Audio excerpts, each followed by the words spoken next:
그렇게 자랑스러워하는 한국 역사, 과연 5천년이라는 것이 사실일까요? 강당에 흐르던 웅성거림이 일순간 멈췄다. 서울대학교 역사학과 대강당은 300명 가까운 청중으로 가득 찼지만 마이클 강 교수의 도발적인 질문이 떨어지자 물 한 방울 떨어지는 소리까지 들릴 정도로 조용해졌다. 첫 강의부터 한국인들의 자존심을 건드린 그의 표정에는 어떤 감정도 읽을 수 없었다.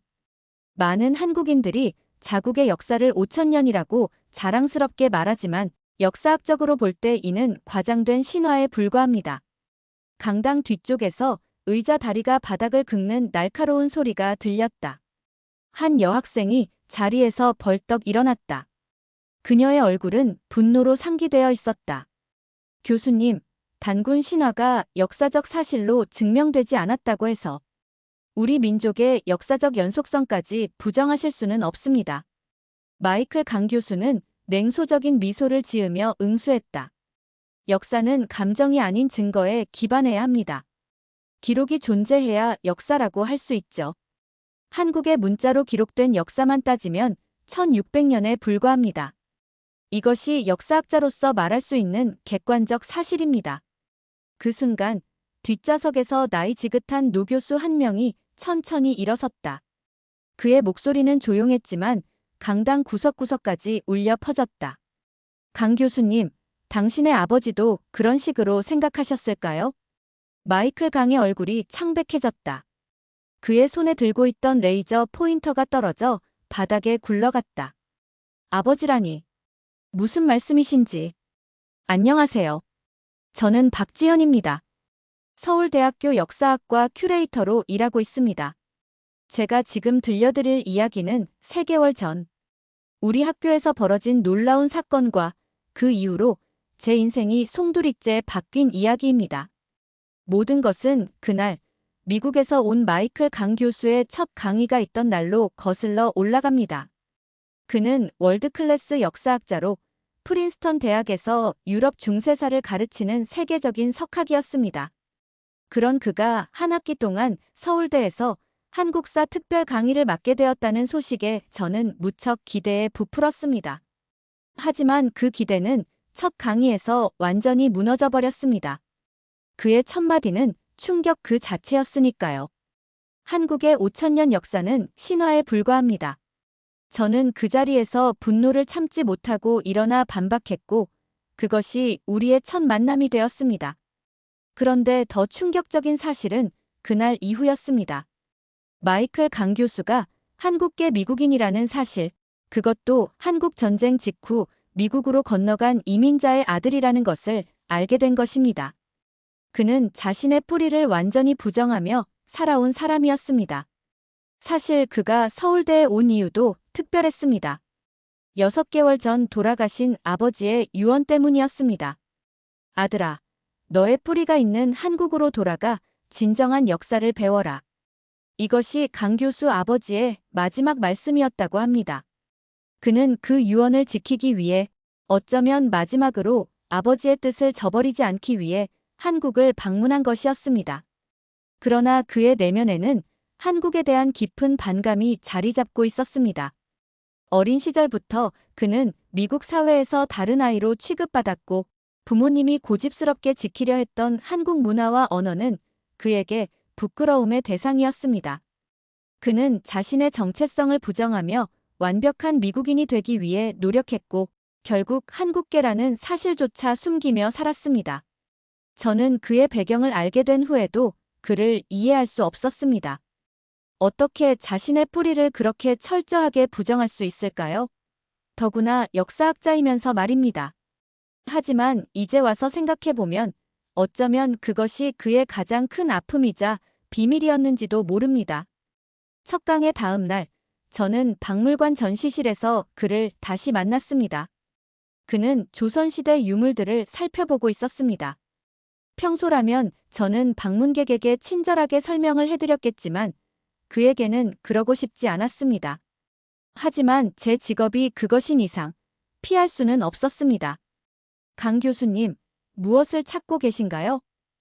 제 목소리는 의도적으로 차가웠습니다. 그는 고개를 들어 저를 바라보았습니다. 그제서야 그의 눈에 담긴 깊은 슬픔과 혼란을 볼 수 있었습니다. 전날 강의실에서 보았던 오만한 표정은 온데간데 없었습니다. 내 이름은 마이클 캉이 아니라 강민우입니다. 그의 입에서 나온 한국어는 서툴렀지만 또렷했습니다. 저는 순간 할 말을 잃었습니다. 제 아버지는 강원도 출신입니다. 한국 전쟁 때 가족을 모두 잃고 혼자 미국으로 건너가셨죠. 아버지는 평생 고향에 돌아가길 원하셨지만 끝내 그러지 못하셨습니다. 그의 목소리가 떨렸습니다.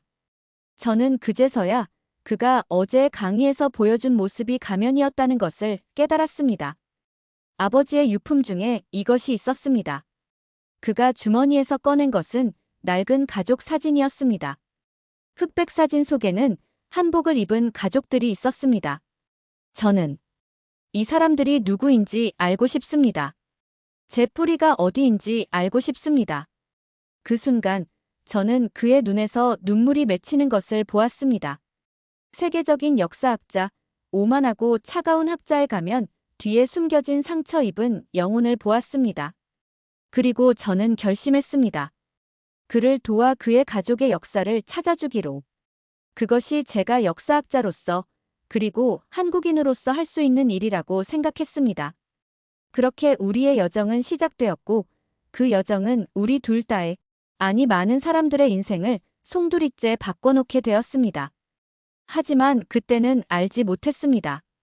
마이클 강 교수의 가족 이야기가 단순한 개인사를 넘어 한국 현대사의 아픔과 얽혀있다는 것을, 그리고 그 비밀이 밝혀질 때 우리 모두가 어떤 선택의 갈림길에 서게 될지를. 그날 이후로 강 교수와 저는 묘한 관계가 되었습니다. 공식적으로는 그가 연구를 위해 박물관을 방문할 때 제가 안내를 맡는 사이였지만 실제로는 그의 가족사를 찾아가는 동반자가 되어가고 있었습니다. 그는 할아버지의 이름이 강원식이라는 것, 강원도 철원 출신이라는 것만 알고 있었습니다. 너무나 부족한 정보였지만 우리는 그것부터 시작했습니다. 국가기록원을 뒤지고 전쟁 관련 자료를 찾아보는 과정은 쉽지 않았습니다. 그러던 어느 날 강 교수가 찾아온 낡은 사진 한 장이 모든 것을 바꿔놓았습니다. 이거 경복궁 근정전 앞에서 찍은 사진인 것 같은데요. 제가 사진을 살펴보며 말했습니다. 사진 속에는 한복을 입은 남자와 여자, 그리고 어린아이가 있었습니다. 배경은 분명히 경복궁이었습니다. 비록 흑백이지만 사진에서 그들이 행복해 보인다는 것은 분명했습니다. 그런데 이상한 점이 있어요. 이 사진, 찍은 시기가 언제인 것 같나요? 강 교수는 고개를 갸웃했습니다. 글쎄요, 아버지가 어렸을 때니까. 한국 전쟁 전, 1940년대 말. 그게 문제예요. 경복궁 근정전은 일제강점기에 철거되었다가 1990년대에 복원되었거든요. 1940년대에는 이 모습이 아니었어요. 강 교수의 눈이 커졌습니다. 그럼 이 사진은 최소한 1990년대 이후에 찍은 거예요. 당신 아버지가 한국에 다시 오셨던 걸까요? 그날 밤, 강 교수는 미국에 있는 어머니에게 전화를 걸었습니다. 다음 날 아침, 그는 충격적인 얼굴로 제 사무실을 찾아왔습니다. 아버지가 1998년에 한국을 방문하셨대요. 어머니도 함께였고요. 하지만 저에게는 한 번도 말씀하신 적이 없어요. 그의 목소리에는 배신감이 묻어 있었습니다. 평생 한국에 대한 이야기를 듣고 자란 그였지만 정작 부모님이 한국을 방문했다는 사실은 모르고 있었던 것입니다. 아버지가 왜 돌아오셨는지 아세요? 제 질문에 그는 고개를 저었습니다. 어머니도 정확히는 모르신대요.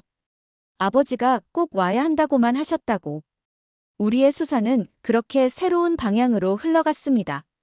강 교수의 아버지가 1998년에 한국을 방문한 이유, 그것이 핵심이었습니다. 그리고 이틀 후, 강 교수의 두 번째 강의가 예정되어 있었습니다. 예상대로 이번에도 강당은 사람들로 가득 찼습니다.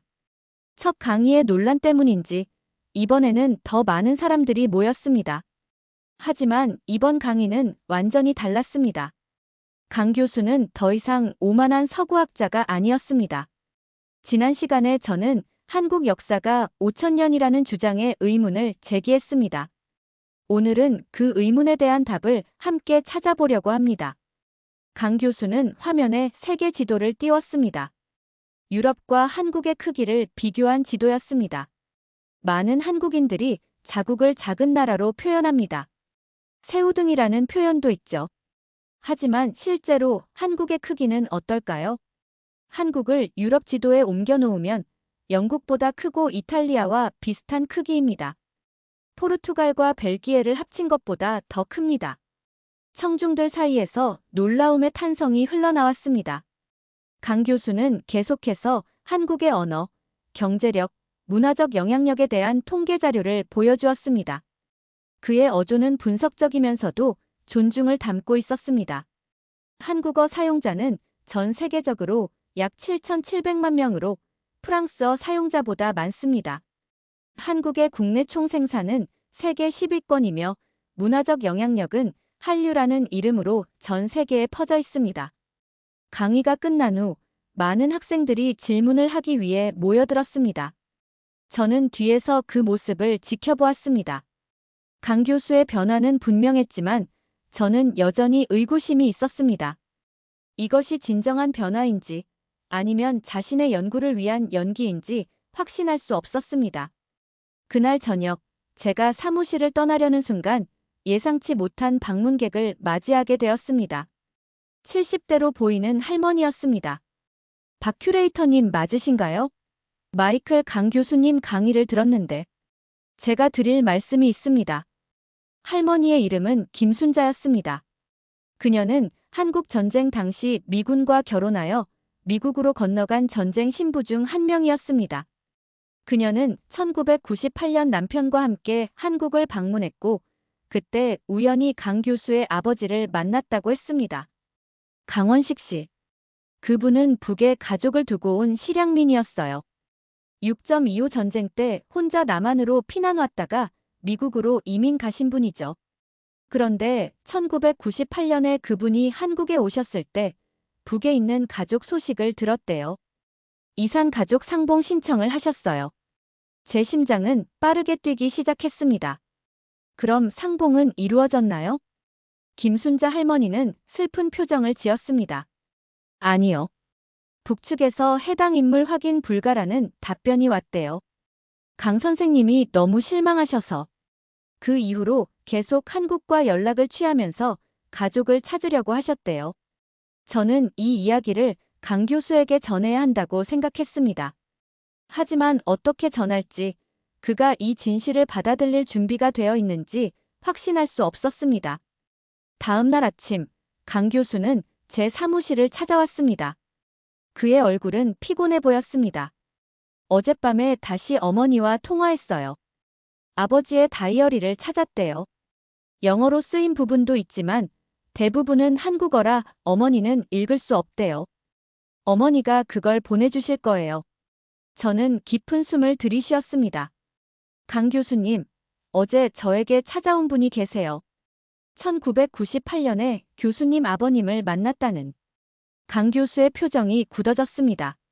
저는 김순자 할머니에게 들은 이야기를 그대로 전했습니다. 이야기를 듣는 내내 그의 눈에는 점점 눈물이 고였습니다. 아버지가 북한에 가족이 있다고요? 그럼 저에게도 친척이, 이모나 삼촌이, 할머니가 계시다는 건가요? 그의 목소리는 떨렸습니다. 평생 자신의 한국인 정체성을 부정해온 그가 이제는 자신의 뿌리를 찾아 헤매는 모습이 안타까웠습니다. 제가 도와드릴게요. 교수님 아버님의 가족을 찾는 것을 함께 찾아보죠. 그 순간 강 교수의 눈에서 눈물이 흘러내렸습니다. 세계적인 역사학자, 냉철한 지식인의 이미지는 온데간데 없었습니다. 그저 자신의 뿌리를 찾아 헤매는 한 사람의 모습만이 그 자리에 있었습니다. 그로부터 일주일 후 마침내 강원식 씨의 다이어리가 도착했습니다. 우리는 함께 그것을 읽기 시작했습니다. 다이어리는 1950년부터 시작되어 있었습니다. 처음 몇 페이지는 한국 전쟁이 발발했을 당시의 혼란스러운 상황을 담고 있었습니다. 1950년 6월 25일. 전쟁이 시작되었다. 가족들과 함께 피난을 가려 했으나 이미 북한군이 마을에 들어와 있었다. 아버지와 어머니는 남동생과 여동생을 데리고 피난을 가라고 하셨다. 나는 가족을 두고 갈 수 없다고 했지만 아버지께서는 내가 가장이니 동생들을 부탁한다고 하셨다. 강 교수는 떨리는 손으로 페이지를 넘겼습니다. 그의 할아버지와 할머니는 북한에 남기로 결정했고 강원식 씨는 남동생 강원호와 여동생 강미숙과 함께 남한으로 피난을 떠났다고 기록되어 있었습니다. 1950년 12월 15일. 미국 군함을 타고 부산을 떠난다. 동생들은 서울의 고아원에 맡겼다. 내가 미국에 가서 자리를 잡으면 데려올 것이다. 하지만 마음이 너무 아프다. 부모님께 죄송하다. 동생들에게도 미안하다. 강 교수의 얼굴은 창백해졌습니다. 아버지에게 삼촌과 이모가 있었다고요? 그런데 한국에, 고아원에, 다이어리는 미국에서의 생활, 결혼, 그리고 아들 마이클의 탄생까지 이어졌습니다.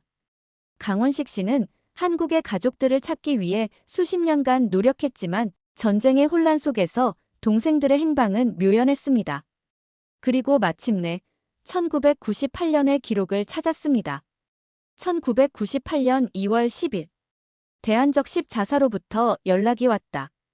내 동생 강원호가 살아있다는 소식이다. 그는 북한에 있다고 한다. 어떻게 된 일인지 모르겠다. 동생은 분명 서울의 고아원에 맡겼는데 아마도 전쟁 중에 북으로 가게 된 것 같다. 나는 당장 한국으로 가기로 했다. 아내도 함께 가기로 했다. 강 교수와 저는 서로를 바라보았습니다. 이것은 우리가 예상했던 것보다 훨씬 더 복잡한 가족사였습니다. 한국 전쟁은 강원식 씨의 가족을 남과 북으로 갈라놓았고 그 아픔은 지금 그의 아들에게까지 이어지고 있었습니다. 제 아버지가 삼촌을 찾기 위해 평생을 보내셨군요. 강 교수의 목소리는 작았지만 그 안에는 깊은 이해와 존경이 담겨 있었습니다. 그리고 저는 그 순간 그의 눈에서 결심을 읽을 수 있었습니다. 다음 강의에서 저는 한국의 진짜 역사에 대해 이야기하려고 합니다. 단순한 침략의 역사가 아닌 회복과 생존의 역사. 그리고 제 가족의 이야기도요. 그날 밤 우리는 함께 경복궁을 걸었습니다. 밤하늘의 별들 아래 고궁의 아름다운 전각들이 우리를 감싸고 있었습니다. 강 교수는 오래도록 침묵을 지키다가 말했습니다. 제가 평생 부정해온 이 나라, 이 역사. 사실은 제 피 속에 흐르고 있었던 거군요. 저는 그의 손을 잡았습니다. 그의 손은 차가웠지만 그 안에서 새로운 온기가 느껴졌습니다. 우리 앞에는 아직 찾아야 할 진실이 많이 남아 있었지만 적어도 이제 그는 자신의 정체성을 부정하지 않게 되었습니다. 그리고 저는 그의 여정에 함께하기로 했습니다. 그것이 제가 역사를 연구하는 이유이기도 합니다. 과거의 진실을 찾아 현재를 이해하고 미래를 열어가기 위해서. 마이클 강 교수의 이야기는 이제 막 시작되고 있었습니다. 강 교수의 세 번째 강의는 학교 밖에서도 화제가 되었습니다. 한국계 미국인 교수가 한국 역사의 진실을 말하다라는 제목으로 여러 언론에 소개되었고 강의실은 이전보다 더 많은 청중으로 가득 찼습니다. 그날의 주제는 한국 경제의 기적이었습니다. 강 교수는 한국 전쟁 직후에 폐허가 된 서울 사진부터 시작해 현재의 화려한 서울 스카이라인까지 보여주었습니다. 그가 이야기하는 한국 경제 발전의 역사는 단순한 숫자나 통계가 아니라 마치 자신의 가족사처럼 감정이 담겨 있었습니다. 1960년대 초 한국의 1인당 GDP는 겨우 79달러였습니다. 세계에서 가장 가난한 나라 중 하나였죠. 그런데 불과 60년 만에 세계 10위권의 경제대국이 되었습니다. 이것은 인류 역사상 유례없는 성공 사례입니다. 강의가 끝나고 질의응답 시간, 한 중년 남성이 손을 들었습니다. 강 교수님, 제 이름은 이상훈입니다. 혹시 강원식 씨를 아십니까? 그 순간 강당이 조용해졌습니다. 강 교수의 눈이 커졌습니다. 제 아버지. 어떻게 아시죠? 그 남자는 천천히 강단 앞으로 걸어 나왔습니다. 그의 얼굴은 깊은 주름이 패여 있었지만 눈빛은 또렷했습니다. 저는 70년대에 미국에서 유학할 때 강원식 씨와 함께 일했습니다. 그분은 저에게 많은 도움을 주셨죠. 특히 한국 경제 발전을 위한 해외 투자 유치에. 강의가 끝난 후 우리는 이상훈 씨와 함께 카페에 앉았습니다. 그는 70년대 경제기획원에서 일했던 경제관료였고 미국에서 경제학을 공부하던 중 강원식 씨를 만났다고 했습니다.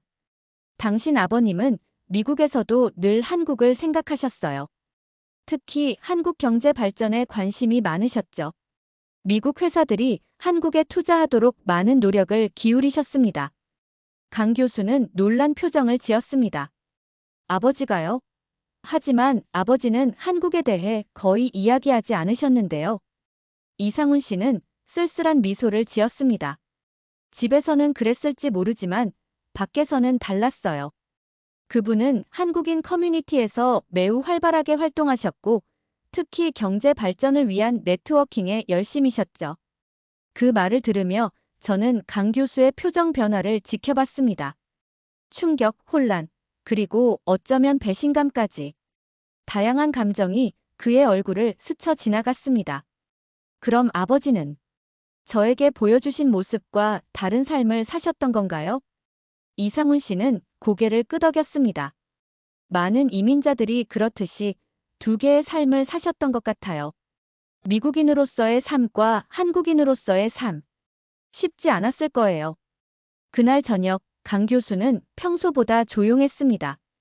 우리는 경복궁 근처 한 식당에 앉아 있었지만 그는 음식에 손도 대지 않았습니다. 아버지가 저에게 한국에 대해, 우리 가족에 대해 왜 말씀해주지 않으셨는지 이제야 조금 이해가 됩니다. 너무 아프셨던 거예요. 그 아픔을 저에게 물려주고 싶지 않으셨던 거고요. 저는 그의 손을 잡아주었습니다. 그러나 그 순간 제 휴대폰이 울렸습니다. 박물관 동료였습니다. 지현 씨, 큰일 났어요. 일본 역사학자 사토 교수가 논문을 발표했는데 강 교수님의 주장을 정면으로 반박하고 있어요. 한국 역사를 과장된 신화라고 표현하면서요. 다음 날 아침, 강 교수와 저는 사토 교수의 논문을 함께 검토했습니다. 일본의 저명한 역사학자인 사토 히데키 교수는 강 교수의 두 번째 강의 내용을 겨냥해 한국 역사의 재평가 신화와 현실이라는 논문을 발표했습니다. 한국은 역사적으로 중국과 일본의 영향 아래 있었으며 독자적인 문명을 발전시켰다기보다는 주변국의 문화를 받아들인 수용자 역할을 했다. 한국 왕조의 안정성에 대한 주장도 과장되었다. 조선시대는 양반들의 파벌 싸움으로 점철되었으며 실질적인 통치 시스템은 불안정했다. 논문은 계속해서 한국 역사의 여러 측면을 폄하하고 있었습니다. 특히 임진왜란에 대한 해석은 완전히 왜곡되어 있었습니다. 소위 임진왜란으로 불리는 조선 출병은 동아시아의 평화와 번영을 위한 일본의 대륙 정책이었다. 물론 전쟁 과정에서 피해가 있었지만 이는 어떤 전쟁에서나 있는 일이며 한국 측의 주장처럼 문화 말살을 목적으로 한 것은 아니었다. 강 교수의 얼굴이 붉어졌습니다. 이건 완전히 역사 왜곡이잖아요. 저는 고개를 끄덕였습니다. 네, 그런데 문제는 사토 교수가 세계적으로 인정받는 역사학자라는 거예요. 그의 주장은 어느 정도 영향력을 가질 수 있어요. 강 교수는 결심한 듯 말했습니다. 다음 강의에서 이 문제를 다루겠습니다. 역사적 사실을 바탕으로 반박하겠습니다. 그러나 상황은 우리의 예상보다 더 빠르게 전개되었습니다. 사토 교수의 논문이 일본 언론에 대대적으로 보도되면서 한국 언론도 이에 반응했습니다. 일본 교수, 한국 역사 폄하 논문 발표라는 헤드라인이 신문을 장식했고 여론은 분노로 들끓었습니다. 더 큰 문제는 일부 언론이 강 교수의 이름을 언급하며 한국계 미국인 교수의 한국사 강의가 일본 역사학자의 공격을 받았다고 보도한 것이었습니다. 이로 인해 강 교수는 의도치 않게 한일 역사 논쟁의 중심에 서게 되었습니다. 저는 역사학자입니다. 정치적 논쟁에 휘말리고 싶지 않아요. 강 교수는 불안해 보였습니다. 그러나 이미 상황은 통제 불능이었습니다. 다음 날 우리는 더 충격적인 소식을 듣게 되었습니다. 사토 교수가 직접 서울을 방문해 강 교수의 다음 강의에 참석할 예정이라는 것이었습니다. 공개 토론을 제안하겠다고 합니다. 역사적 사실에 대한 학문적 토론이라고 하지만 강 교수는 고민에 빠졌습니다. 그는 역사학자로서 학문적 도전을 피할 수 없었지만 동시에 이것이 단순한 학술 토론이 아니라 정치적 논쟁으로 변질될 가능성을 우려했습니다. 어떻게 해야 할까요, 지현 씨? 저는 잠시 생각했습니다. 우선 더 많은 증거를 수집해야 해요. 사토 교수의 주장을 반박할 수 있는 확실한 역사적 증거들이요. 특히 임진왜란 당시의 기록들. 우리는 즉시 국립중앙도서관과 여러 박물관을 방문하기 시작했습니다. 임진왜란 당시의 기록, 특히 피해 상황을 담은 문서들과 유물들을 조사했습니다. 그 과정에서 우리는 경주 박물관을 찾아 신라 왕릉에 대한 자료도 수집했습니다. 경주에서 우리는 놀라운 발견을 하게 되었습니다. 신라 왕릉이 도굴된 흔적 없이 온전히 보존되어 있다는 사실은 한국 사회의 안정성을 보여주는 중요한 증거였습니다. 세계 다른 지역에서는 권력 교체기마다 왕릉이 도굴되는 것이 일반적이었지만 한국에서는 그런 일이 없었던 것입니다. 연구를 진행하는 과정에서 저는 강 교수가 점점 변화하는 것을 느꼈습니다. 처음에는 단순히 학문적 호기심에서 시작된 연구였지만 이제는 그에게 개인적인 의미를 갖게 된 것 같았습니다. 그는 한국 역사를 자신의 역사로 받아들이기 시작했습니다. 그러던 어느 날 밤 경주 호텔 로비에서 차를 마시며 대화를 나누고 있을 때였습니다. 강 교수는 갑자기 제 손을 잡았습니다. 지현 씨, 당신 덕분에 제가 많이 변했어요. 이제는 제 뿌리를 부정하지 않아요. 오히려 자랑스럽게 생각하게 되었어요. 그의 눈에는 진심이 담겨 있었습니다.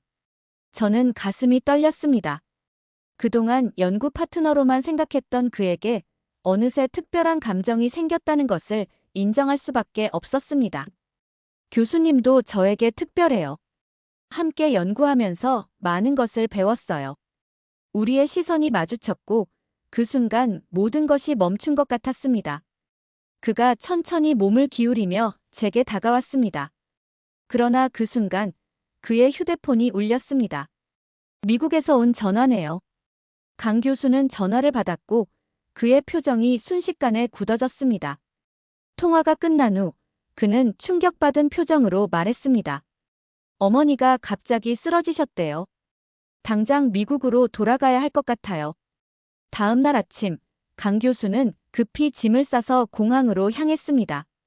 저는 그를 배웅했지만 마음은 불안했습니다. 그가 다시 돌아올까? 아니면 이것으로 우리의 인연도, 그의 한국과의 인연도 끝나게 될까? 꼭 돌아올게요, 지현 씨. 사토 교수와의 토론도 있고 무엇보다 당신이 있으니까요. 그는 마지막으로 제 손을 꼭 잡고 출국장으로 사라졌습니다. 그러나 그의 약속에도 불구하고 다음 주 예정된 강의 날짜가 다가오는데도 그에게서는 연락이 없었습니다. 이메일과 전화, 메시지를 보냈지만 답이 없었습니다. 강의 하루 전날 마침내 그에게서 짧은 이메일이 왔습니다. 지현 씨, 미안합니다. 돌아갈 수 없을 것 같습니다. 어머니 상태가 악화되었고 다른 복잡한 상황도 생겼습니다. 사토 교수와의 토론은 취소해 주세요. 저는 믿을 수 없었습니다. 그가 이렇게 쉽게 포기할 사람이 아니라고 생각했는데 뭔가 다른 이유가 있을 거라 확신했습니다. 그러나 직감적으로 느꼈습니다. 그가 숨기고 있는 무언가가 있다는 것을. 강의 당일 대학에서는 강의 취소를 발표했지만 사토 교수는 예정대로 서울에 도착했습니다. 그는 언론 인터뷰를 통해 강 교수가 학문적 도전을 피한 것은 유감이라며 자신의 논문이 객관적 역사 연구라고 주장했습니다. 저는 분노와 실망, 그리고 혼란스러움 속에서 어떻게 해야 할지 몰랐습니다. 강 교수를 대신해 토론에 나서야 할까? 아니면 그냥 지켜봐야 할까? 그때 제 사무실 문을 두드리는 소리가 들렸습니다. 문을 열자 이상훈 씨가 서 있었습니다. 박 큐레이터, 강 교수에게서 연락이 왔습니다. 그가 왜 돌아오지 못하는지 진짜 이유를 알게 되었습니다. 이상훈 씨의 표정은 심각했습니다. 그가 내민 편지를 받아들며 저는 예감했습니다. 이것이 우리 모두의 삶을 뒤바꿔 놓을 비밀이라는 것을. 이 편지는 강원식 씨가 1998년에 북한에서 받은 것입니다. 그의 동생 강원호로부터 온 편지죠. 이상훈 씨가 건넨 편지를 떨리는 손으로 펼쳤습니다. 낡은 종이에는 한글 필체로 빽빽하게 글자가 적혀 있었습니다. 날짜는 1998년 1월 15일. 발신인은 강원호, 수신인은 강원식. 오랜 세월 동안 형님의 소식을 듣지 못했습니다. 형님이 살아계시다는 소식을 들었을 때 이 동생은 밤새 눈물을 흘렸습니다. 우리가 헤어진 지 벌써 48년이 되었군요. 그 긴 세월 동안 형님은 어떻게 지내셨습니까? 미국에 계시다고 들었습니다. 아메리카. 우리에게는 너무 멀고 낯선 나라입니다. 편지는 계속해서 두 형제가 어떻게 헤어지게 되었는지 설명하고 있었습니다. 한국 전쟁 중 강원식은 동생 강원호와 여동생 미숙을 서울의 고아원에 맡기고 미국으로 떠났습니다. 그러나 전쟁이 격화되면서 고아원 아이들은 북으로 이송되었고 그렇게 강원호와 미숙은 북한에서 자라게 되었습니다. 형님, 우리 부모님은 전쟁 직후 돌아가셨습니다. 형님이 우리를 찾으러 북한에 온다는 것은 불가능할 것입니다. 하지만 혹시 형님의 자녀들 중 누군가가 우리를 만나러 올 수 있을까요? 특히 조카 마이클에 대해 많이 들었습니다. 그가 역사학자라고요. 우리 가족의 역사를 찾아주길 바랍니다. 마지막 문장에서 저는 숨을 들이켰습니다. 강 교수의 삼촌이 직접 그에게 가족의 역사를 찾아달라고 요청한 것입니다. 이 편지는 어떻게 전달된 거죠? 제가 이상훈 씨에게 물었습니다. 비공식 경로를 통해서요. 강원식 씨는 이 편지를 받고 충격을 받으셨습니다. 그리고 바로 한국으로 오셨죠. 하지만 공식적인 이산 가족 상봉은 성사되지 않았습니다. 북측에서 확인 불가 답변이 왔으니까요. 저는 의아했습니다. 그런데 왜 강 교수는 이 사실을 숨겼을까요? 그리고 왜 갑자기 미국으로 돌아간 거죠? 이상훈 씨는 깊은 한숨을 내쉬었습니다. 그건 제가 오늘 아침에 마이클에게서 받은 이메일을 보시면 알 수 있을 겁니다. 그가 보여준 이메일에는 충격적인 내용이 담겨 있었습니다. 이상훈 씨, 어머니의 상태가 생각보다 심각합니다. 그러나 그것보다 더 큰 문제가 있습니다. FBI에서 저를 조사하고 있습니다. 이유는 북한과의 연계 가능성 때문입니다. 제가 한국에서 북한에 있는 친척들을 찾으려 한다는 정보가 미국 정보기관에 전달된 것 같습니다. 지금 제 여권이 일시적으로 제한되어 한국으로 돌아갈 수 없습니다. 박지현 큐레이터에게 이 상황을 설명해 주시고 사토 교수와의 토론은 취소해 주세요. 그녀에게 미안하다고 전해주세요. 자세한 이야기는 나중에 설명하겠습니다. 저는 믿을 수 없었습니다. 강 교수가 북한과의 연계 가능성으로 조사를 받고 있다니요. 단순히 가족을 찾으려는 시도가 어떻게 이런 상황으로 이어질 수 있는지 이해할 수 없었습니다. 이건 말도 안 돼요. 그저 자신의 뿌리를 찾으려는 것뿐인데. 이상훈 씨는 고개를 저었습니다. 한국 전쟁은 끝났지만 냉전의 상처는 아직 남아 있습니다. 특히 미국과 북한의 관계는 여전히 복잡하죠. 마이클 같은 고위학자가 북한 연계 의혹을 받는다는 건 심각한 문제입니다. 다음 날 사토 교수의 단독 강연이 예정대로 진행되었습니다. 그의 주장은 더욱 대담해졌습니다. 한국 역사는 주변국의 그림자 속에서 발전했다. 임진왜란은 일본의 대륙 정책의 일환이었을 뿐 등의 발언이 이어졌습니다. 저는 강연장 뒤편에 앉아 그의 주장을 들으며 분노가 치밀어 올랐습니다. 그런데 갑자기 머릿속에 한 가지 생각이 스쳤습니다. 강 교수가 자신의 연구 자료를 제 사무실 컴퓨터에 저장해 두었다는 사실이 기억났습니다. 강연이 끝나고 질의응답 시간, 저는 용기를 내어 자리에서 일어났습니다. 사토 교수님, 박지현입니다. 서울대 역사학과 큐레이터로 일하고 있습니다. 교수님의 주장에 몇 가지 질문이 있습니다. 사토 교수는 약간 놀란 듯 했지만 곧 미소를 지으며 고개를 끄덕였습니다. 네, 말씀하세요. 교수님께서는 한국 왕조의 안정성이 과장되었다고 하셨는데 신라 왕릉이 도굴되지 않은 채 온전히 보존되었다는 사실은 어떻게 설명하시겠습니까? 전 세계적으로 이런 사례는 매우 드문데요. 사토 교수는 잠시 당황한 듯 했지만 곧 대답했습니다. 그것은 단순히 지리적 고립 때문일 수 있습니다. 경주는 외부 침입자들의 접근이 어려웠고, 저는 그의 말을 끊었습니다. 그렇다면 임진왜란 당시 일본군이 문화재를 약탈하고 불태운 기록은 어떻게 설명하시겠습니까? 제가 가진 자료에 따르면 당시 조선의 문화재 파괴는 체계적이고 의도적이었습니다. 제가 준비한 질문들은 모두 강 교수가 연구한 자료를 바탕으로 한 것이었습니다. 사토 교수는 점점 더 불편한 기색을 보였고 청중들은 저의 질문에 호응하며 박수를 보내기 시작했습니다. 마지막으로 저는 결정적인 질문을 던졌습니다. 사토 교수님, 교수님의 주장대로 임진왜란이 동아시아의 평화와 번영을 위한 정책이었다면 왜 당시 일본군은 민간인 수십만 명을 학살했으며 특히 문화적 유산을 체계적으로 파괴했을까요? 이것이 평화를 위한 행동이었다고 보십니까? 강당은 완전히 조용해졌습니다. 사토 교수의 얼굴이 붉어졌습니다.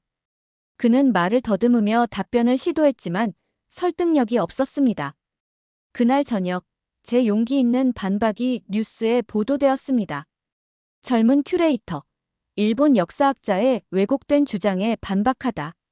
저는 순간의 유명세가 부담스러웠지만 한편으로는 강 교수를 대신해 진실을 지켜냈다는 사실에 뿌듯함을 느꼈습니다.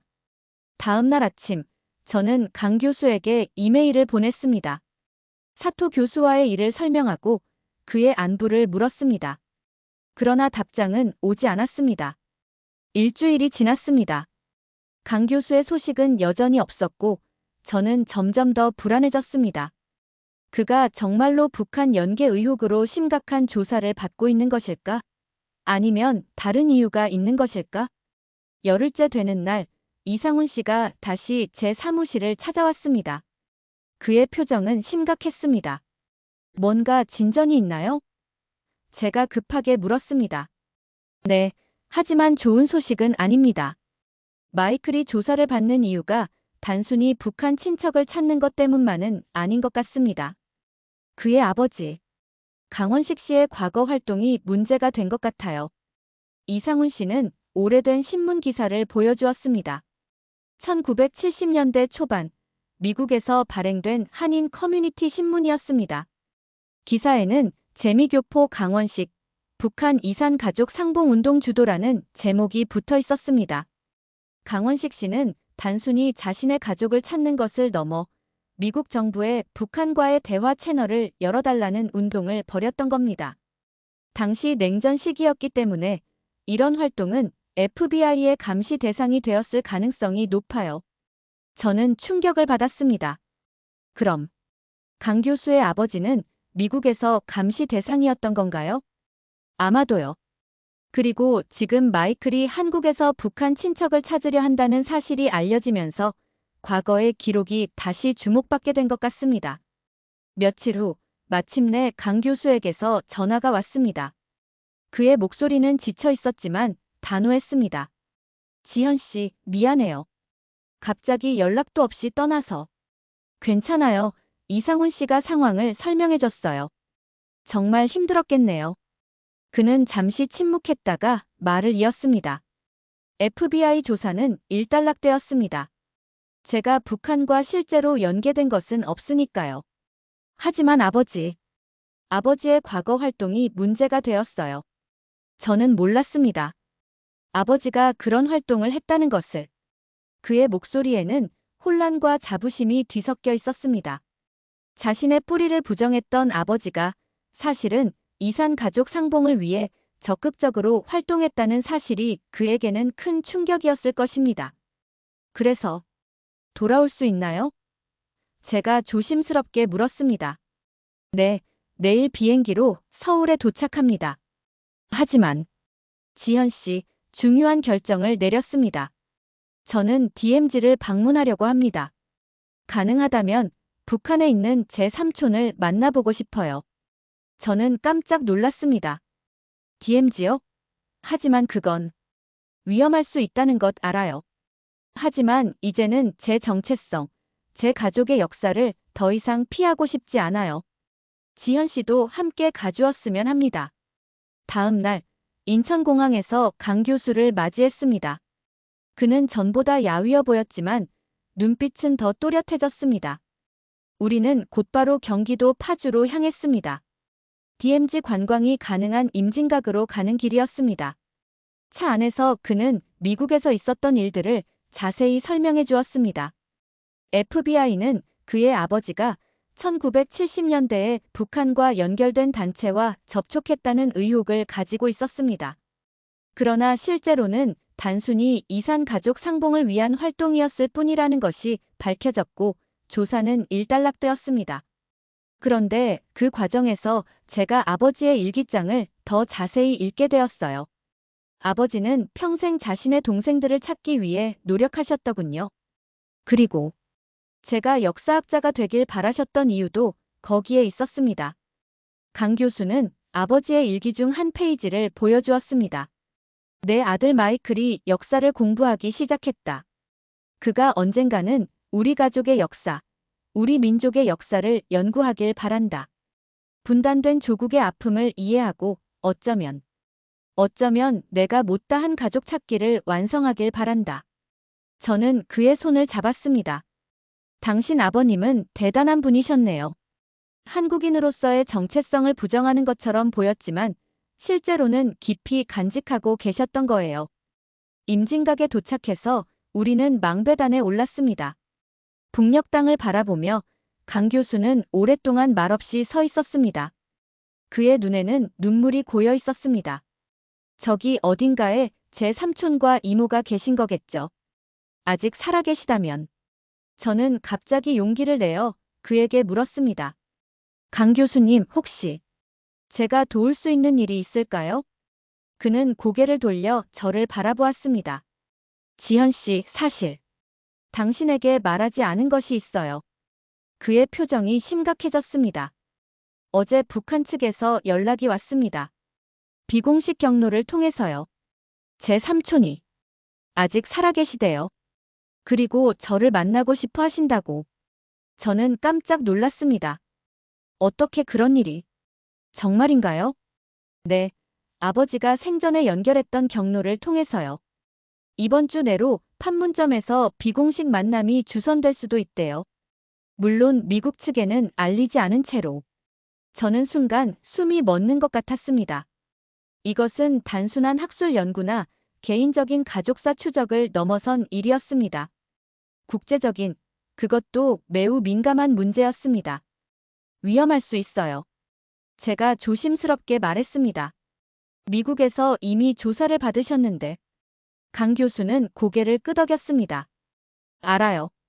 하지만 이건 제 인생에서 가장 중요한 순간일지도 모릅니다. 48년 동안 헤어져 있던 가족을 만나는 기회라니.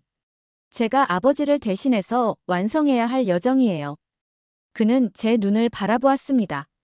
지현 씨도 함께 가주었으면 해요. 하지만 강요하진 않을게요.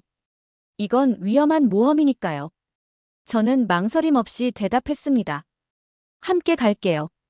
저도 이 이야기의 일부가 되었으니까요. 끝까지 함께하고 싶어요. 그렇게 우리는 운명적인 만남을 위한 준비를 시작했습니다. 다음 날은 강 교수의 다음 강의가 예정되어 있었고, 그는 한국의 분단과 통일의 가능성이라는 주제로 강의를 준비했습니다. 그러나 우리 모두 알고 있었습니다. 이 강의가 끝난 후 우리의 진짜 여정이 시작된다는 것을. 강 교수의 5번째 강의는 서울대학교 역사학과에서 열릴 예정이었지만 장소가 부족할 정도로 많은 사람들이 몰려 대강당으로 옮겨졌습니다. 한국의 분단과 통일의 가능성이라는 주제는 사토 교수와의 논쟁 이후 더욱 관심을 끌었습니다. 그리고 미국에서 갑자기 귀국한 강 교수가 어떤 이야기를 할지 모두가 궁금해했습니다. 강당에 들어서는 순간 카메라 플래시가 터졌습니다. 국내 언론뿐만 아니라 해외 언론도 이 강의를 취재하러 왔습니다.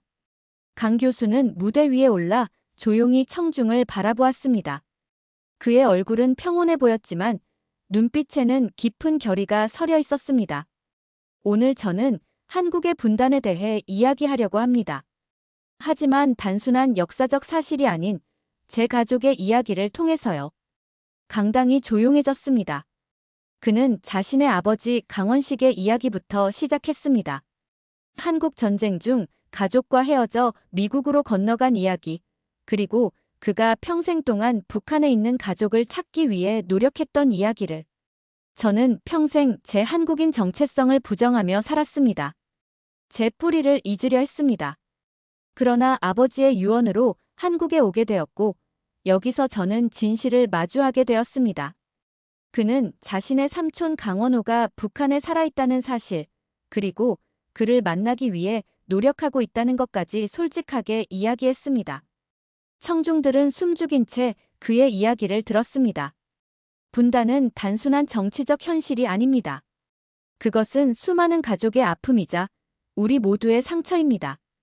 저는 역사학자로서 그리고 분단 가족의 일원으로서 이 상처의 치유가 필요하다고 믿습니다. 강의가 끝난 후 저는 그와 함께 공항으로 향했습니다. 우리는 중국 베이징으로 가는 비행기를 탔습니다. 그곳에서 북한 측 인사를 만나 판문점 방문을 협의하기로 한 것입니다. 베이징에서의 만남은 너무나 긴장된 순간이었습니다. 북한 대표로 나온 사람은 의외로 젊은 외교관이었습니다. 그는 강 교수의 신원을 확인한 후 다음 날 판문점에서의 만남을 주선해주겠다고 약속했습니다. 그날 밤 강 교수와 저는 호텔 로비에 앉아 이야기를 나눴습니다.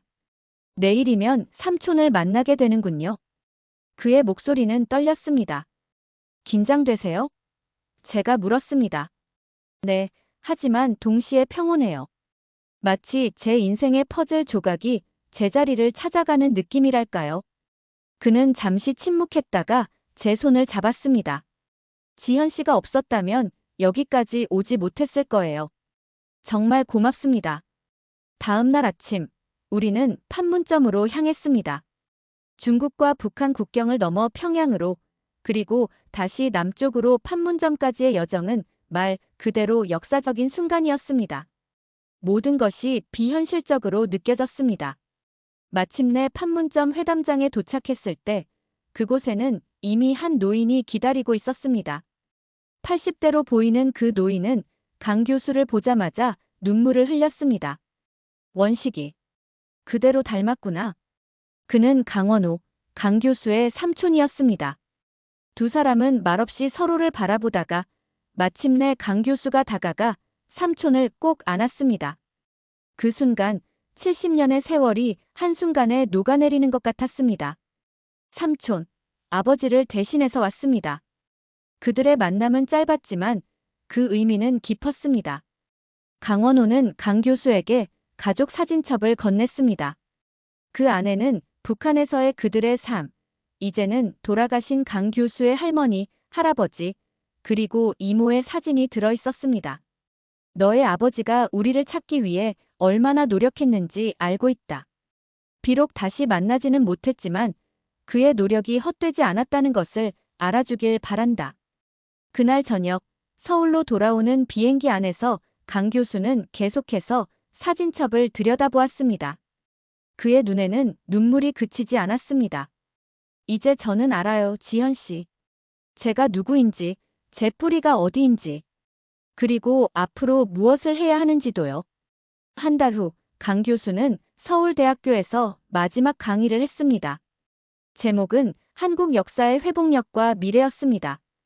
그는 한국의 5천년 역사가 단순한 침략의 역사가 아니라 회복과 생존, 그리고 창조의 역사라고 이야기했습니다.